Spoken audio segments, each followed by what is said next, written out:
ভারতের বিহার রাজ্যে স্কুলের দুপুরের খাবারে মরা সাপ পাওয়ার ঘটনায় চরম আতঙ্ক ছড়িয়ে পড়েছে।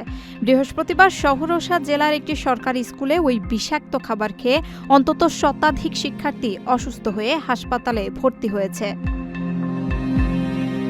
জানা গেছে, একটি এনজিওর সরবরাহ করা খাবার খাওয়ার সময় এক শিক্ষার্থীর প্লেটে সাপের বাচ্চা দেখা যায়।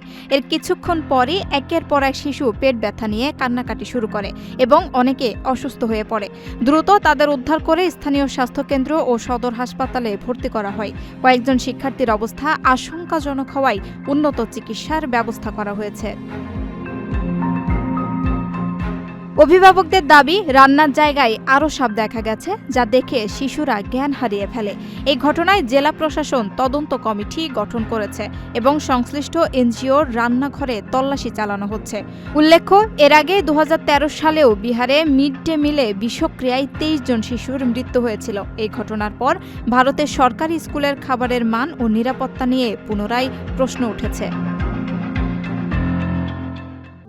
প্রবাসীদের জন্য নির্মাণ হচ্ছে দেশের প্রথম স্মার্ট সিটি, যেখানে থাকছে স্কুল, মসজিদ, হাসপাতাল, সুইমিং পুল, হেলিপ্যাড, পাঠাগার, জিম, সুপারমার্কেট, শিশু পার্ক সহ সকল নাগরিক সুবিধা। মাত্র 30 লাখ টাকা বিনিয়োগে মিলছে আকর্ষণীয় ফ্ল্যাট। প্লাটিনাম ইনভেস্টরদের জন্য ঢাকা বিমানবন্দরে ভিআইপি প্রোটোকল সুবিধা। বিস্তারিত জানতে যোগাযোগ করুন স্ক্রিনে দেয়া হোয়াটসঅ্যাপ অথবা ইমো নাম্বারে।